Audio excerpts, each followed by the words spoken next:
Usa ka pagtuo, usa ka tingog,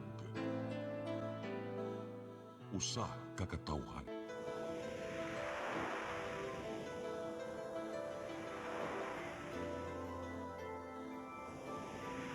Cebu Catholic Television Network.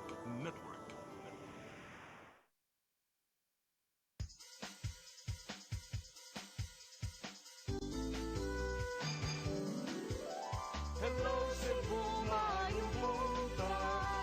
Yaksunta ang kahayag nga nagsulit sa matuod, kadagan sa panghitabo. Hello Cebu, maayong buntag Pinoy.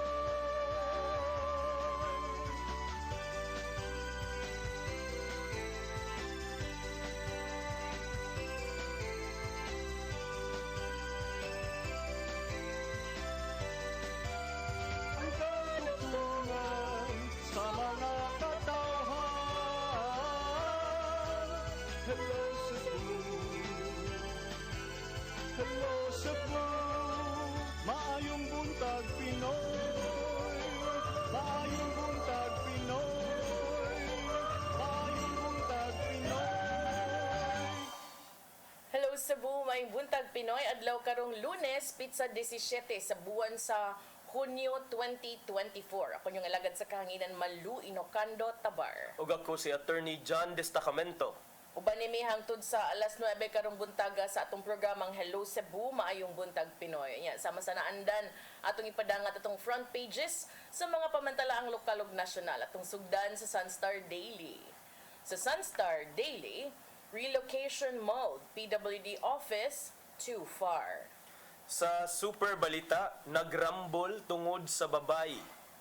Sa The Freeman, during Rama's Barug event, use of government cars probed. Mga poste nga link to the port features sa Cebu Bus Rapid Transit, walay permit. Sa Philippine Daily Inquirer, Senator slams NTC's failure to curb scams. Sa The Philippine Star, National Security Advisor welcomes G7 stance versus maritime aggression. Sa Manila Bulletin, PAOK or Philippine Anti-Organized Crime Commission monitoring 58 illegal pogos. Ug sa Tempo, Rogue Pogos.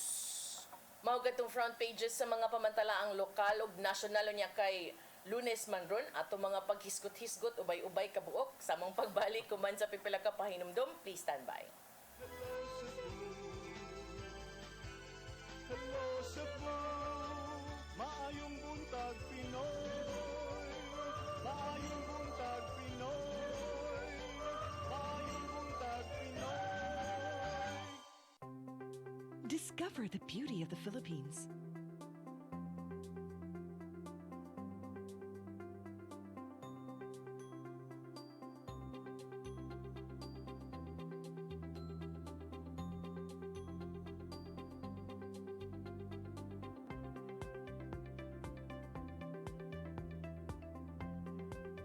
With Philippine Airlines, the country's flag carrier.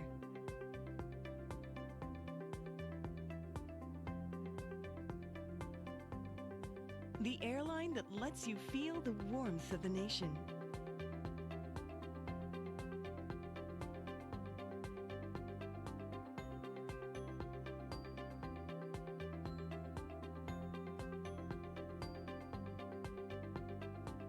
Mabuhay!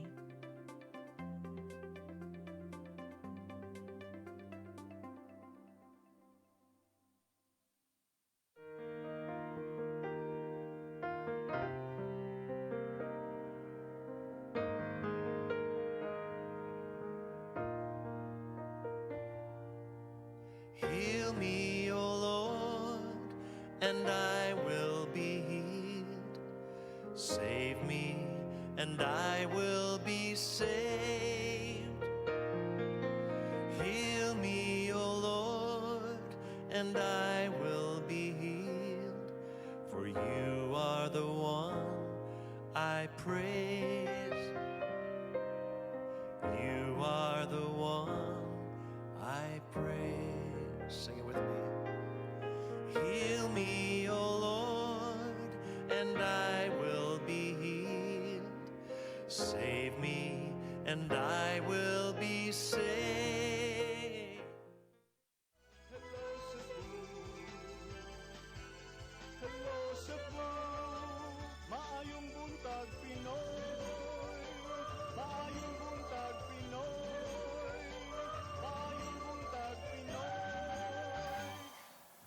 sa Hello Cebu, Maayong Buntag, Pinoy. Belated Happy Father's Day, attorney. Thank you, O niya, partner. kuan, holiday maron pero kita wa tay holiday aning atong Hello Cebu, no? Takailaan na. Oh, padayon gyud ta. Kuan ra gyud.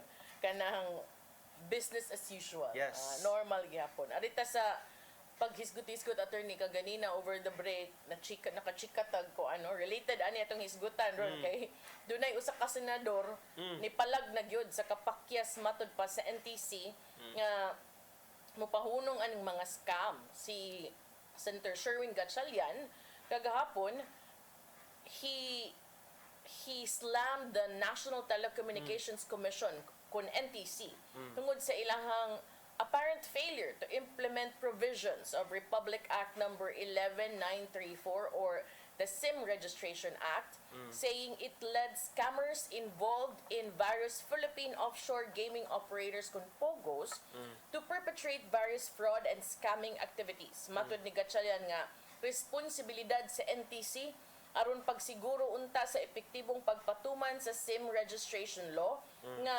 gipasar aron unta makahatag og kanang accountability alang ni adtong mga mugamit sa SIM cards ug to support law enforcement in tracking perpetrators of crimes committed through phones. Si Gatchalian siyang pamahayag niingon, but because the NTC has apparently forgotten its responsibility, scammers in the POGO industry continue to use SIM cards unabatedly. Mandatory SIM card registration was supposed to remove users' anonymity, which hackers take advantage of to launch cyber attacks and evade detection. Yang gitumbok nga one common denominator matod pa attorney among POGOs subjected to police raids is the discovery of a significant number of SIM cards that are being used for fraud and scamming purposes. This is true in the case of the raids conducted against SmartWeb Technology Corporation in Pasay, Zunyuan Technology located in Bamban, Tarlac, and Lucky South 99 which straddles Porac and Angeles City in Pampanga. In the case of Zunyuan, authorities discovered SIM cards bearing false identities, along with various phones and scripts for scamming purposes. Authorities said the SIM cards were being used in undertaking love scams, cryptocurrency, and other investment scams. Gawa sa mga SIM cards matud pa, the search and seizure operations inside the Lucky South 99 also yielded various phone devices, drugs, and torture devices. Matud ni Gatchalian, ang SIM Registration Act gipasar sa 2022 with the main objective of reducing, if not eliminating, scams perpetrated through text or online messages. Kani kuno matud pa mas nidaghan pa in recent years in tandem with increased digitalization. Human sab gipasar ang balaod ang mga users unta gi-require to register the new SIM cards with the relevant public telecommunications entity to activate or continue using them. Failure to do so was supposed to result in automatic deactivation, and telecommunication companies can only reactivate this after proper registration has been completed. Yeah. Bisan pa man kuno niini, ingon si Gatchalian nga ang SIM registration law had so far fallen short of expectations, as scamming activities have risen significantly since the law was enacted. Niingon siya nga siya may co-author aning SIM Registration Act. Ingon si Gatchalian, SIM registration is an important tool in combating online crimes that make use of a phone. The NTC should stop sleeping on its job so we can realize this goal. The NTC should not ignore the law. It should seriously implement it and ensure that telco operators adhere to it. Anya ang inquirer ni Susi sa nangay comment sa NTC. Wa pa may tubag. Wala pa itubag ang NTC. Pero mo na partner no nga ni the NTC has really is remiss mo na ingon ni Senator Gatchalian in its duty nga i-implement ang mga provisions sa SIM registration law. Kay it's not just POGO's partner pero bisag kita mga ordinary people maka-receive gyapon tag mga scams sa atong Pero may oy murag nakabantay ka attorney murag mas mas nidaghan. nidaghan. Yes, tinuod. Mas nidaghan. Ta, unya na manawag nimo kanang mga dili Pinoy nga mga accent. Sumungtana ko, where did you get my number? Di man katubag. Maingon ko nga, are you Filipino? Ibutang. Oh, na. Mangutana lang ko, are you Filipino? Kaya kung di ka Filipino, I don't have any business with you. Unless og na ako ituyo nga kanang ay ako gid ni reach out. Isat sila kabawag din sila nakakwastong number. So last year kuno kining Globe Telecom naka-deactivate og 841 SIM cards sa ilahang network for the first quarter, which was 841. which was 30% more than it did in the same period last year. Kini kuno nga mga SIM posibleng source of text scams. Kung naka-blacklist sad kuno sila 36,459 SIMs from other networks at the same time. 62% more from the previous year. Pero huy Globe nganong 841 that from in one quarter mura gamay ram siguro kayo na. kay gikan sa inyo niya. Ang other SIMs sa other networks dagan. Sige, okay. Yan naara ba ni mga penalties ang violations under the SIM Registration Act, partner? Ang kining providing fictitious kining providing spoofing or the act of transmitting misleading information with the intent to defraud or cause harm to a registered SIM. Ang penalty ani partner 100,000 to 1 million. Nya mao lagi ni wala man na impose gihapon. So, unsa nilang kasakop? Mao lagi. Kanagay uban mura na gyud tinuod gyud nga corporate identities ang gamiton, Mao na gyud ang ilahang magtuog gyud ka nya. business. Kaning uban kaning phishing kasagaran direct phishing man kaning mga text scam nya. Ingnon ka your package Email, is due kung to phishing arrive. partner, emails. Nya smishing, yes, kung smishing. text Kung scams. text. So, kasag mo ni usa sa mga common nga mga schemes, so text scams na yung mga fake links, ipanghatag nimo, inigbutang nimo, maka-access na din sa imong bank account. Pero padayon ko na sila makakita og other ways to launch their digital attacks. O niya, daghan kaayo mga even online messaging applications. Ang uban ani even reaches out to you through kanang mga WhatsApp, Telegram, and then they Maabot offer sila. you jobs. Uy. Ano ba, lain-lain. Lain-lain sila og manang pang-lure sa Mga mga pamaagi. ilang potential nga victims. So kita sad nga mga SIM card users magpabilin sad nga vigilant kay if dali ra kay ta mo tuo aning mga inani labi nag i-promise ka nga oy nakadaog ka aning nga kuan nga contest or raffle ko mo ko kadumdum nga ni appeal ko ani nga contest. Mo na simple basic ra gid kayo kung wa kay giapilan ayaw pagdahom nga na kay madagan. Di man ni contest. May magsinging contest ni nga tulo mo ka buok niya ikaw ang second runner up kay kinaiwitan pero ug wa kay giapilan lain sa kay random lang, di ba? Di na inarbata maka-undo sa kung ato nang makuha sa ato and then even if maka file tag case or ato na sila the damage has been done. Correct. Lisod na kaayo. Unfortunately, attorney, daghan kaayong mabiktima, especially katong mga dili ka techie, the older generations, nga mutuog yun. Some are even pretending to be their friends, calling them, asking for the OTP, no? But malipat manggani ng mga karon nga mga henerasyon, nga mga techie na kaayo, Yes. lipaton lang kag nga, oy, imuhang credit card, did you make this transaction amounting to 65,000 pesos? Mayin ka, wara ba? Nakakita mi ani kuan niya. Mura man gyud gitaga bangko. I've seen it happen right in front of me from a friend. So makaingon gyud ko nga grabe gyud kaayo nag-level up gyud ilang mga panguan pagpangilad pod. So murag kining systematic, grabe na ka systematic ang ilang paagi sa pagpangilad and then mo lagi to imong giingon murag na institutional nga pagdili lang on an individual capacity ba murag naa na gyud sila well established nga mga strategies nga meant gyud nga mahugyo ka sa ilahang laang kining mga ma-shock scammers. Mao na nga kita lagi ni going back atong sa ang gitarget man gyud ni Senator Gatchalian is sa mga pogos kay tong mga rogue pogos nga aside sa wala mga lisensya ni engage og mga inani nga mga kabuang. Kay kung basihan nimo ang pagcore, ang mga pogos nagsugod nig operate 2003. Pero 2016 sa panahon ni kanhi Presidente Rodrigo Duterte, nagsugod nilang operations in November 2016 sa dihang nipirma siya og executive order, no?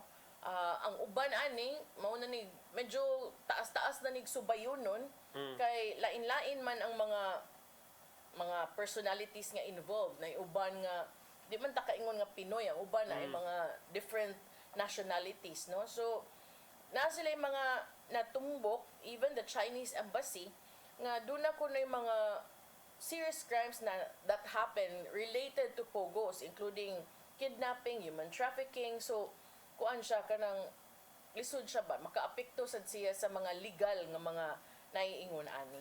Mao gani na niya dayon that there are proposals pa to change the or to amend the economic provision sa ato ang constitution kuno kay para lagi kuno nila lisod kuno nga maka-enter ang mga foreign nationals diri sa ato, and then look at what's happening now nga atong gi-allow ang pogo mura na nauntag na take advantage, and then this is an industry nga lisod bitaw siya i-regulate kay kinsa man sad siguro yung adto kada adlaw magsusi sa kada building diha nga natukod nga kada pogo nga mo check yun oy nagunsa mo diri nang scam mo or wa unsa inyong gibuhat diri, so lisod kay siya i-regulate mao siguro nga nanaghan yun, and then this could Loose manggod ko na itong gaming laws, attorney. A lot of stuff are lose ang loose. gaming laws. That's right.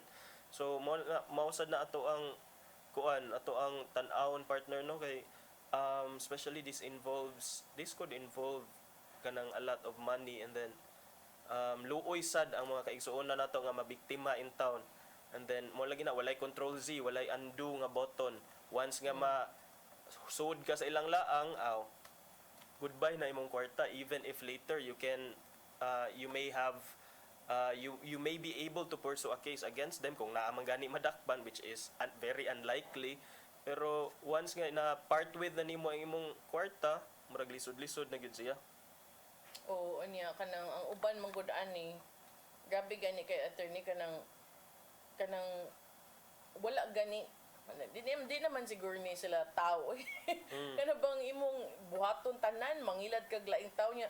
Kasagaran ra ba na imong gipangilad kay mga hinaguan en taw na nila, it's for their families ba. So kapait. Supposedly manggod kining mga pogo ang ilaha they are licensed to do business here, pero ang ilang mga customers dapat outside the Philippines. Unta. Mo Unta. ang initial gyud mo ang gitawag siyang offshore. Offshore, oh. Kay ang iyang clients unta kadtong mga sugarol nga naa sa gawas sa nasod. Tinuod unya dan kita naman oy gipang biktima. Unfortunately ang gibiktima mga Pinoy naman oy. So maybe also mausad ni ang tan-aw no before i-grant ang mga lisensya siguro by the PAGCOR ani mga pogo operators, maayo unta nga mas masukit-sukit ang mga requirements, mga resikitos kung dili ba illegal ang purpose for which that particular pogo applicant is applying for. Oh, but I mean, who checks? Unya na ba bag-ong nigawas nga si Harry Roque Kuno is named as one of those legal counsel sa Pogo. I don't know how true. So, murag the plot kung kuan pa ni the plot thickens. Oh. Kay ang iya is no idea why Porak Pogo lists Harry as legal representative. So si Kanye, we know him, diba? Aside from knowing him for his dancing skills, we know him because he's the former presidential spokesperson. And he maintains And who is that president? his only engagement as lawyer is to Whirlwind, which is the company leasing its compound to the Pogo Lucky South 99. Usa ka dokumento manggod attorney sa bag-o lang girunda nga Pogo sa Porac, Pampanga, nakalista ang kanhi presidential spokesperson nga si Harry Roque isip ilahang legal representative. But ang maong abogado magpadayon nga ni-insistir nga wa siya direkta nga link sa maong kompanya, mura sa siya si GUO. So, no direct link. No direct link, indirect link lang. Pero na link. Link ra gid gihapon. Matud pa nga ang Pogo sa Porac kining Lucky South 99 was found to have trafficked and tortured workers, which lists its officials on the fourth tier below the president, the corporate secretary, and the board, were several names including Harry Roque as legal. Uy. So, niingon si Roque ngadto sa Rappler, no idea why, not aware of that chart. Ang gahapon ni, siya ni tubag dito. Niingon siya nga, iyaragi ko ng engagement was for Whirlwind Corporation, nga mao ang real estate firm incorporated in 2019, and the one that's leasing the Thai Royal Court compound in Porac to Lucky South 99. 2019, murag kuan pa, murag bag-o pa kaayo, di ba? Oh, 2019, 4 years ago. Ningon siya, engaged kuno siya in October 2023 by Whirlwind when the company lost its ejectment case in the regional trial court. So siya abogado sa Whirlwind. Pero dili sa mga pogo operators. Ongoing kuno niya as they seek to annul the lower court's judgments before the higher courts. So lost in the Court of Appeals and we will go to the Supreme Court. Giretain ko na siya by Whirlwind, by Cassie Ong, o Catherine Cassandra Ong, who has transacted with the government on behalf of Lucky South 99. Na, ang Lucky South 99 document, naglistang Roque as legal, mausay naglist kang Ong as authorized representative. Pero wa siya direct link. Wala siya direct link. Ingon siya, I have no engagement with Lucky South 99 other than it is a lessee of Whirlwind. Ask if kay bao ba ka or do na ba kay inkling what Whirlwind and Lucky South had the same, that Whirlwind and Lucky South had the same interests, ningon si Roque to refer to their ongoing Court of Appeals case that details the dispute that Whirlwind is embroiled in. So kining Presidential Anti-Organized Crime Commission sa sayong bahay nakakita sa kunog dokumento sa gi-raid nga compound that has Roque's marks on it. Naasad. It was an October 2023 sponsorship letter for the visa application. Now this is more recent. Yeah, mo ni nakapahugyaw sa Twitter, sa X. It was an October 2023 sponsorship letter for the visa application of a former Pala staff, which he said would accompany him to an event on peace process in Kyiv, Ukraine. Roque has explained that the staff may have once lived in the compound, which is a commercial complex that has restaurants and karaoke, and may have left the document there. So, ang nakaapan kay Mr. Kuani, salary grade niya, akong nabasahan ganina, salary grade niya, attorney, is murag 50? 20, salary grade 20. O niya, siya ni-vouch ani, ano tawagan na kung lalaki ang pageant, dili man na beauty pageant magyapon na. Kung lalaki, male beauty pageant. Basta murag ingon ana ba? Ingon ana.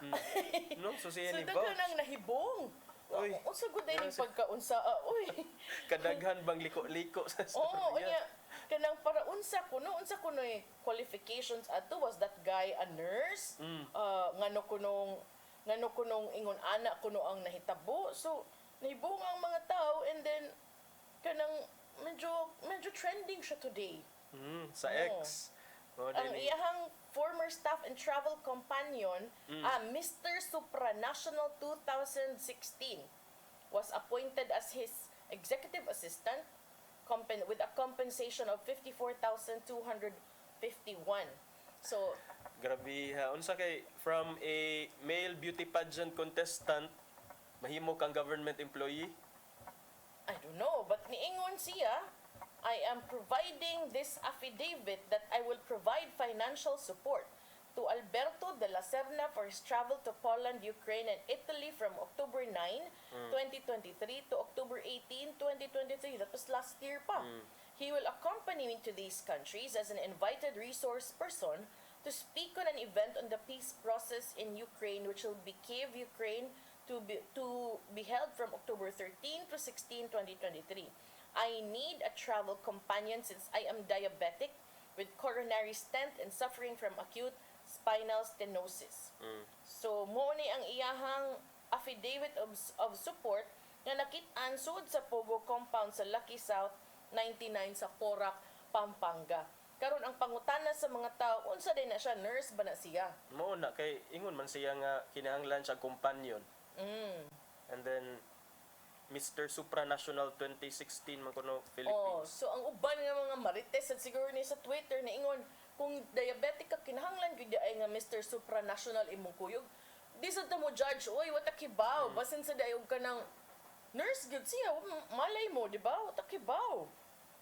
So kana medical practitioner ba ni? We don't know yet. Ato nang atangan kay murag karon pa manig hapon pa buto ning istoryaha. So murag nagkalawom, nagkagrabe ang mga Twists and plots. And I don't think it's a tanghaga anymore. I think nagka-reveal what needs to be discovered by the people, no? So I don't know kung nganong ingon ani ang mga participation, but that remains to be seen. Ato nang susihon sa doon niya sa umaabot nga mga adlaw because I'm sure kaning nigawas ron with the involvement of one of the big names of the previous administration will also lead to more discoveries. Yes. Usa lang siguro ni kay kung let's say if ever man gani dagan ang naka-benefit kanilang maybe ang klaro-klaro. So tanaw na to kung there will be other investigations to be done and hopefully na mga leads to that. Basta niingon si Attorney Harry Roque nga namagod ko na yung mga residential complex and restaurants ng Dapita. So basin ko no, nahabilin lang to. Nahabilin ang iyang affidavit. Dito, sa tanang mahabilin katog yun. So sige, ato lang nang kuanon, let's give him the benefit of the doubt. Unya, I think today and the coming days will have more details, more will be uncovered regarding this. So mo break sa mi, balik mi kay sig unsa sad nimong madiskubrihan diri ron. Balik mi man sa pipila ka pahinomdom. Please stand by. Hello Cebu, maayong buntag Pinoy. Maayong buntag Pinoy. Maayong buntag Pinoy. Discover the beauty of the Philippines.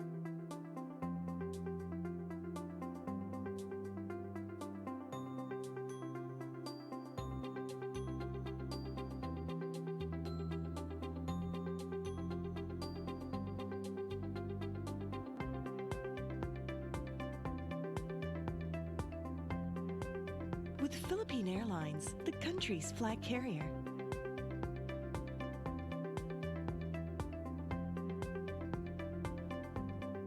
The airline that lets you feel the warmth of the nation.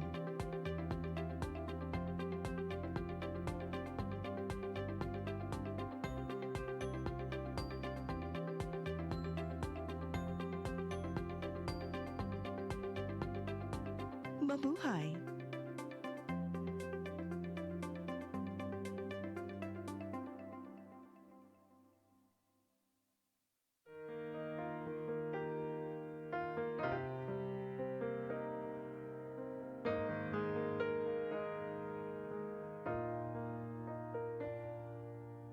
Heal me, O Lord, and I will be healed. Save me, and I will be saved. Heal me, O Lord, and I will be healed. For you are the one I praise. You are the one I praise. Sing it with me. Heal me, O Lord, and I will be healed. Save me, and I will be saved. Be equipped, be empowered, and be informed. Caris, Philippines. 2 national events will be held in Cebu City this year. First is the Caris National Leaders Conference, a gathering of spiritual directors, diocesan coordinators, and all leaders of charismatic communities on July 27 and 28, 2024 at the IEC Convention Center. For this first ever gathering of Caris Philippines leaders, Moses Catan and June Cruz will be joined by renowned Caris international speakers Shane Bennett and Cyril John. The event will be hosted by Couples for Christ in Cebu with the theme, You Will Be My Witnesses, Acts chapter 1, verse 8. Registration is now open for the July 27 and 28 Leaders Conference. Come October 4, 5, and 6, another gathering will be held in Cebu City, the first National Caris Conference, which is open to all charismatic communities, realities, and expressions.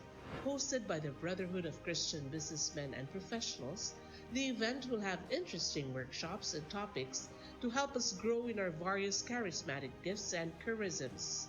Watch out for more details about this event from our host BCBP in the coming days. Meantime, let's be ready to join these gatherings and pray for the outpouring of the current of grace in the Philippines.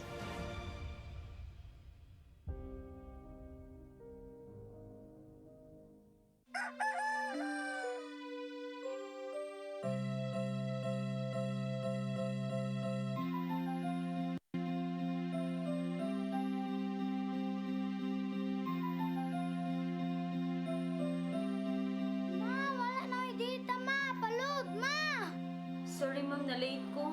Nangita pa mong gusto para internet sa kong anak, ma'am. Ay, wala na yung problema. Pag sinisibo. Sinisibo, sinisibo. For your internet connection, And for the signal of your cable TV. so fast and straight, the transmission to your phone. Sinisibo. Sinisibo, sinisibo. Offers you to have fiber optics. For your viewing experience, perfect and clear so fast. So great and affordable for you to enjoy. Sinisibo. CEBU Television Network Incorporated offers fiber to the home broadband internet bundled with fiber to the home cable TV connection. CEBU Television Network Incorporated with its operation in Metro Cebu and the whole province of Cebu soon. And affordable for you to enjoy. Sinisibo.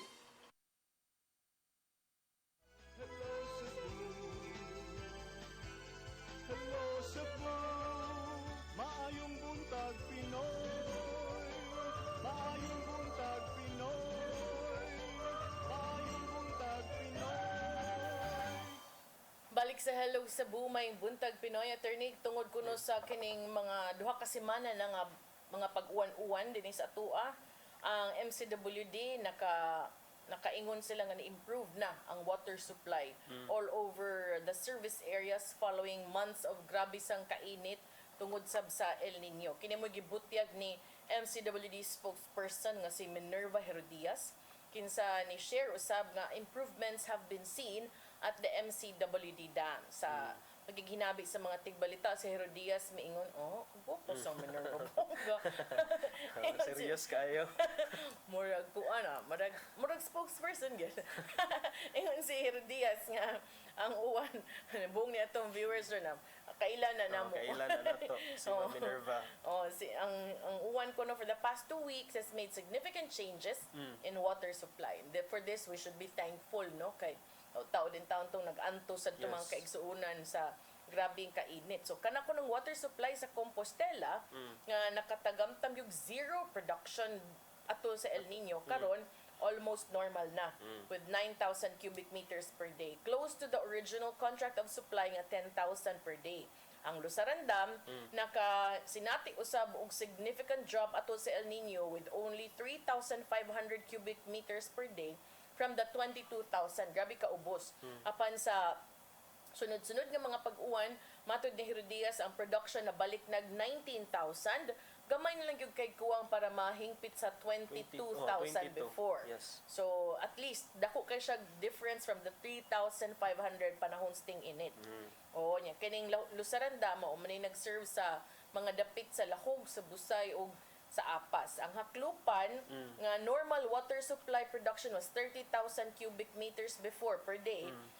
Ni us-us ni nga to sa 6,500 apan karon na himo na siyang 15. So katunga 15,000. Matod ni Herodias, ma-feel na ni sa mga taga-South kay na gamay nga improvement ilang water supply. But for the Buhisan Dam, nagpabiling zero despite the recent rainfall. Kaya wa pa kuno nakagather enough water supply ang Buhisan for them to produce potable water nga mahimo ng i-distribute. So nagpaabot pa silang musaka ang water level dinha sa Buhisan Dam before makahatag sad og tubig sa mga service area. Dili ko na totally mauga ang Buhisan, kay na ko na gamay nga spring sa kilid pero di sad siya makasaka og daghan. So as of now katong uwan sa bukid wa pa moagi sa mga tributaries are musud sa Buhisan, zero pa didtong dapita. So there's a possibility that the recent rainfall could have been concentrated in the other areas but not in Buhisan Dam. Oo, nya na-desilt na sa kuno ni and is ready should the water supply rise anytime soon. Okay, so nindot na nga development partner no nga nagsigi-sigi ng uwan dinhi sa atoa. Kay actually sa ubang parte sa nasod partner nagpadayon sila na kasinati og danger level kind of heat. Init ka kung kaayo. Asa man yung mga dapita? Dunay mga 25 o 35 areas. Gagahapon na ni siya partner, Domingong dako ni Repo. Just as we expected ba nga, murag we are entering into the wet season na, pero doon na gihapoy 35 areas nga naka-experience og danger level heat index kagahapon Domingo matod sa pag-asa. Most of these areas, partner, naa sa Luzon, but naasay diri sa Visayas, particularly diri sa dapit sa may Samar, Leyte areas. Naasay uban dito sa Luzon, Nueva Ecija, Cagayan, La Union, Pangasinan. So naka-experience lag danger level, pasabot anang danger level according to pag-asa category, 42 degrees Celsius to 51 degrees Celsius ang heat index nga masinati sa tao. So kining heat index lahi ini siya sa actual temperature jud on air. Heat index is what unsay na gibati sa tao o sa lawas. Yun. So imagine 42 to 51, hapit murag katunga na sa nibukal kay 51 good, 100% good degrees Celsius ang nibukal. So mura na kag gibabukalan gamay ni action nagpabukal ana siya kainit. So mo na siya, but thankfully dire sa Cebu, partner, sunod-sunod ang uwan ato na sinati, no, at least amo sa Talisay, partner, sunod-sunod ang ulan. So it's a welcome development, but mausad lagi ni with the rain comes also the need to prepare for the diseases nga common ni anang rainy season, partner. Diri sa amua sa Cebu City, attorney, sa Singapore like City of Cebu, medyo ma-feel sa di mong uwan kay na may areas na nagbaha na. Tinood. Wa ko nag-joke. Katawa mga tinood na yung mga areas nga nagbaha na. Mo na indicator nato nga nag-uwan na kay nag-uwan na kani. Ang lutaw na. Ang sunod ra ba aning baha kay traffic? Og sakit. Og mga sakit-sakit. Mo lagi na ang Department of Health kagahapon si Health Secretary Teodoro Herbosa miingon siya nga, oy, warning ha, ang mga top 3 ka mga rainy season illnesses or mga diseases that go with the rainy season, kaning gitawag og dengue, cholera og leptospirosis, mahimo ni silang common. So watch out ta aning mga sakita. So dengue kanang atong paningkamutan, matod pa ni Secretary Herbosa nga kanang mga containers nga maka-store og water ato ana silang ipangyabo. And then kining cholera, make sure nga ang imuhang giinom nga tubig is safe and clean, wala siya na contaminate og mga fecal matter sa mga ilaga. Ang kining leptospirosis at partner, ini mga ihi sa ilaga nga moanha sa tubig baha, and then ma-expose ang imong mga samad sa tiil to the contaminated floodwaters, mao sa nay rason nga magka-leptospirosis ta. So ingon si Secretary Herbosa nga we should take note and be vigilant of these diseases. Bantayan yun. Kay delikado kaayo, labi pa sa mga bata kung mobalik ng klase.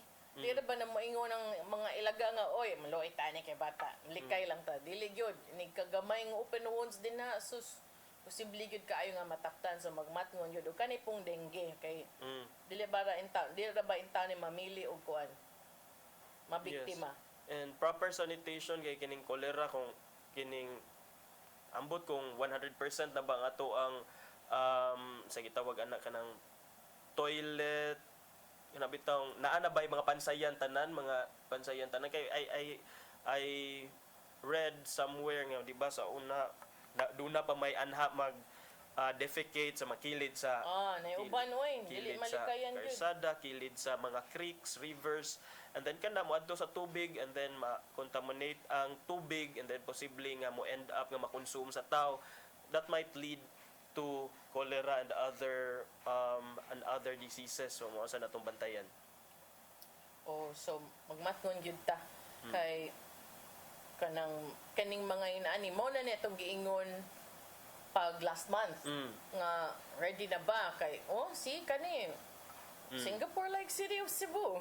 So magmatngon kay dili lalim nga maabot na pud ang mga panahon sa ting-uwan nga wa nakapangandam ang local government units kay di ba na madaog mo yung bisag unsaon pa natog panglimpyo ang tao sa iyang panimalay ug musaka na gyud ang tubig, musud gid na sa imong panimalay. So it's not just the effort of just one person, it is collective effort. Yes, collective and concerted. Diba? Bongga sa attorney. So importante na nga kanang unta mahimo siyang disiplina gani attorney, dili lang sa mga tao but should also be led by the LGU. And then karon unsa may atong gibuhat na Hunyo na baya, and then inawa we are midway through June. So next month palaro na. So daghan ang mga bisita maabot sa syudad sa Sugbo, mga Sa silingan. Singapore like city of Cebu. So andam na bata nga pa-experience sa ilaha ang ato ang warmth and hospitality and also our And our free swimming if ever. So kana siya.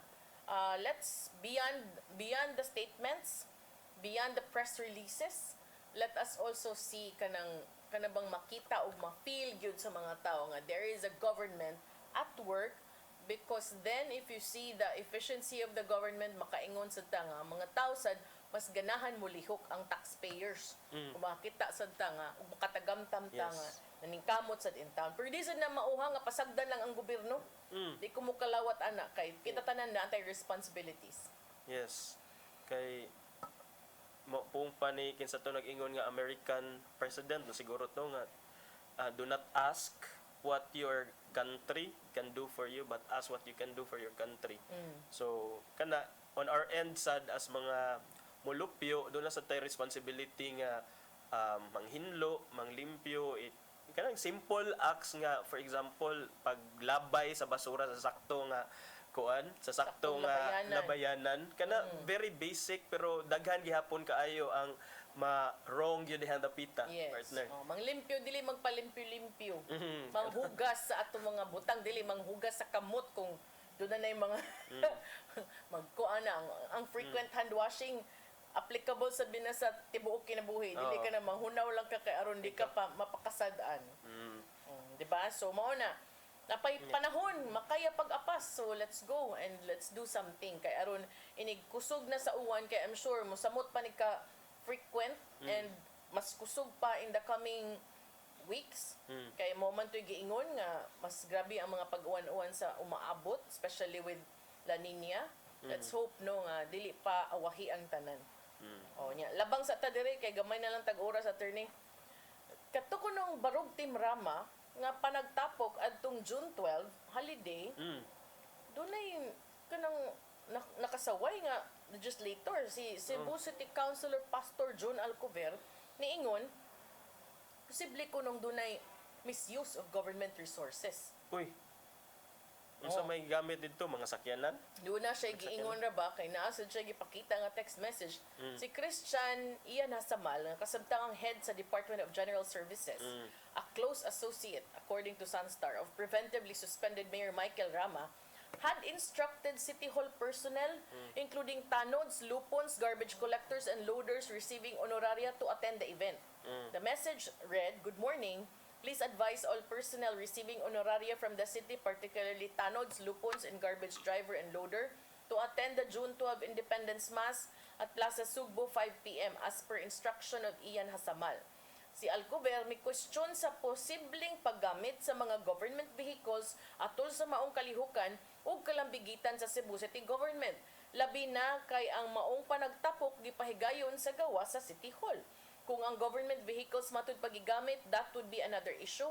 Tungod kay si Rama, gidid-an, mo follow ba, attorney, no? Prohibited from using government resources while serving his 6-month suspension order. Kinsa may nagpatawag di ay atong panagtapok-tapok, was it a political rally? Naglibo gani ko pang Independence Day man ko no. If it is one of the kalihukans nga gikuan gyud gi laid down sa City Hall during Independence Day, then it was still part of the City Hall celebrations. Ambot lang kay ang sa City Hall attorney buntag man na ilaha. Usually buntag no. So unsa man sa tong hapon unya dahin pa atendon gyud ang tanan. But ambot kung mahimo ba ni siyang electoral violation in the first place, we are not in the campaign period. Campaign period pa. And then no one is running for whatever. So unsa man dihay? Not yet. Ang giingon ni not yet. Ang giingon ni Pastor June nga kay naa didto si suspended Mayor Michael Rama.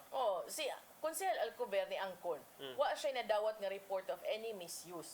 But he raised concerns over Hasamal's authority to issue such a directive. Sa iyang si Mayor Michael Rama, wa man ni comment ka ba ani ingon siya unsa may comment nako nga igor man kong niadto. Di ba? Si Hasamal kinsa ni si Hasamal Kuan, partner? head sa GSO.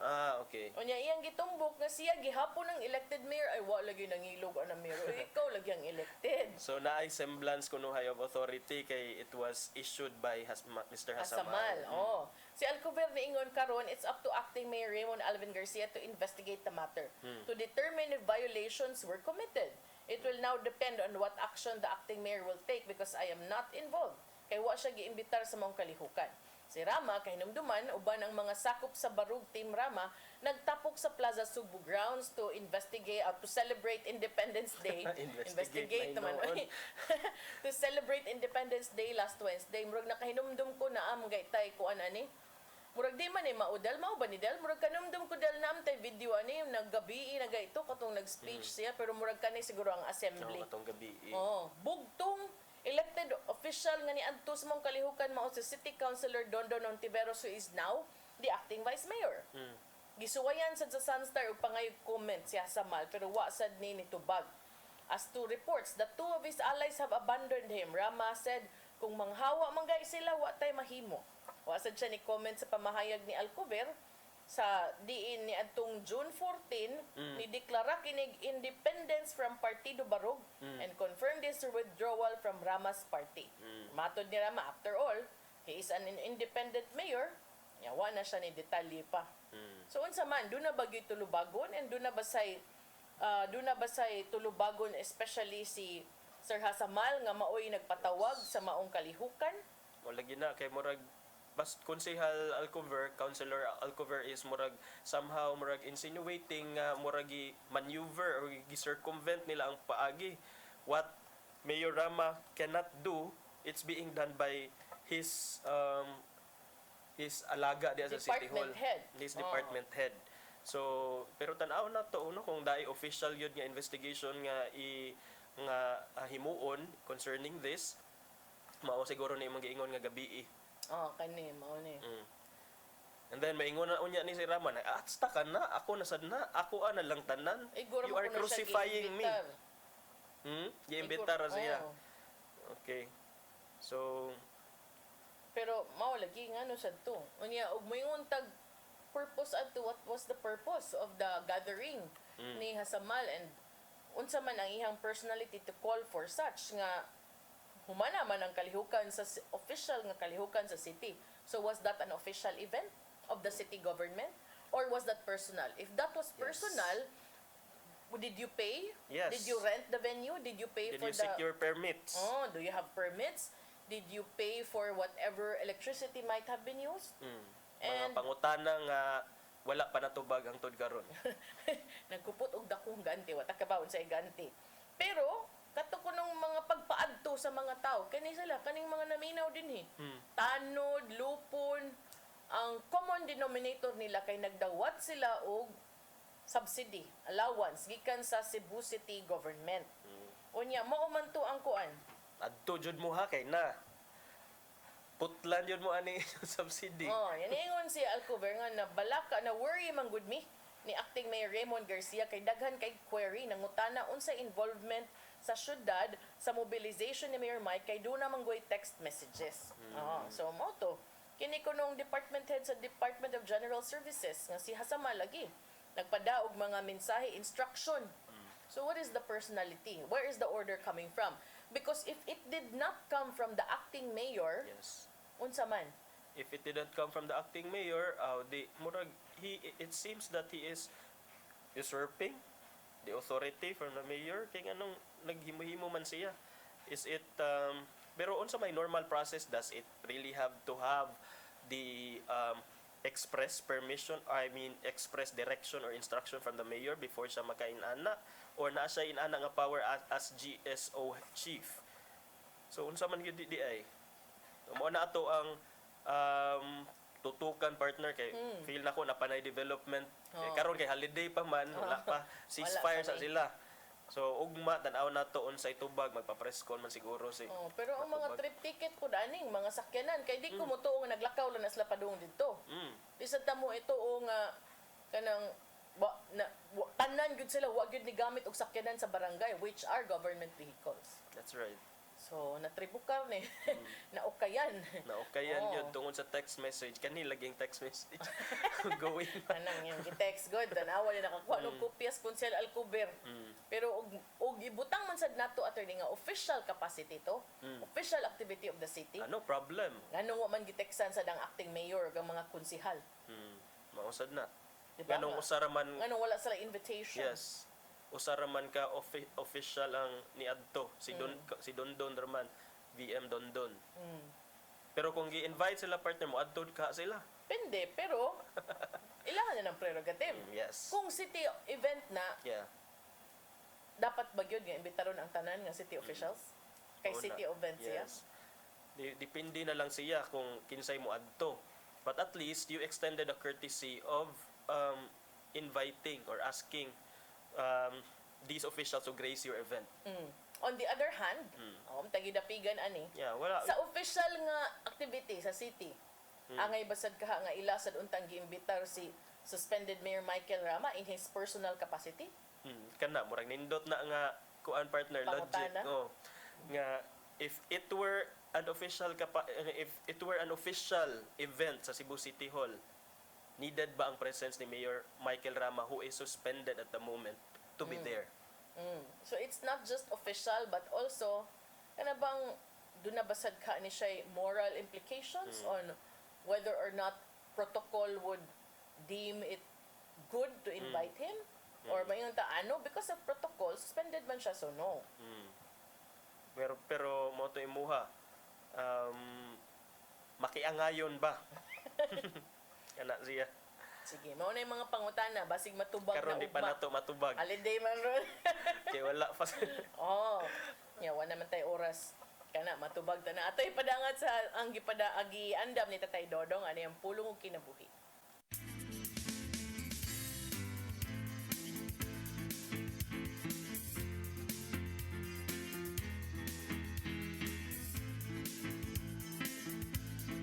Ang pulong mo, ang diwag sa galang ko. Matag binuhat, dunay konsensya. Kung kini mo ang iyang giya sa pag-ila sa husto o sayo. Sa kiniladman sa imong konsensya, ikaw matukmod gayon sa paghimo og maayo o sa pagdikay sa lautan. Busa may danon nga pagpamati gayon kung unsay gisulti sa imong konsensya. Kay kung dili ka maminaw nini, guba ang imong kinabuhi o magpuyo ka sa kinabuhi na puno sa sala. Sa 1 Pedro 3:16 nangingon, batuni ang malinis nga konsensya. Sa matag higayon nga kita mubaliwala lang sa atong konsensya, ang atong kasing-kasing mahimong tiga. Hangtod nga mabot na gayon ang higayon nga dili ka na magpanuko sa pagbuhat og dautan. Sa 1 Timoteo 1:19 nag-ingon, ug padayon sa imong pagtuo ug malinis nga konsensya. Ang ginagmay nga sala kung magpadayon makamugna og dakong kadaot sa imong kinabuhi. Hangtod nga maglisod ka na sa pagbangon ug dili na mausab pa ang mga pangitabo. Busa danon ang pagpangayo kanunay ug giya sa Espiritu Santo. Kay siya ang magtudlo kanimo sa husto nga dalan nga ngayong subayon. Mga igsoon, mo kini ang pulong nga maghatag kanato giya sa atong kinabuhi. Pagampo kita. Lagi ito naman, maglisod kami pagbuntog sa sala nga kanunay magsunod-sunod kanamo. Apan nasayod kami nga sa among pagduol kanimo kami dili nimo pasagdan ug imo kaming tabangan nga magpadawgon kining tanan namong gipangayo pinagi sa imong bugtong anak nga si Jesucristo. Amen. Ngunit samahan sa anak sa Espiritu Santo. Ang pulong mo, ang diwag sa galang ko. Pulong kinabuhi ni Tatay Dodong Limchua mo nagtapos sa tong tulumanon. Dagang salamat sa Philippine Airlines. Salamat Archbishop Jose Palma Nanay Diana Lim Chua ug Tatay Dodong Lim Chua. Thank you, Sir Dennis Tabar, atong mga kaubanan sa TOC, Sir Robert, Miss Inday, Sir Matmat, Miss Joanne. Sir Michael, Sir Rodel, Sir Raymond, Sir Bruce ug Sir Ferdy.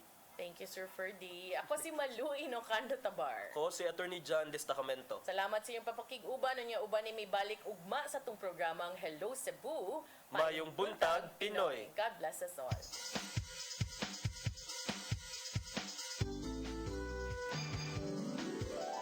Hello Cebu, maayong buntag. Nagsunta ang kahayag nga nagsugid sa matuod, kadagan sa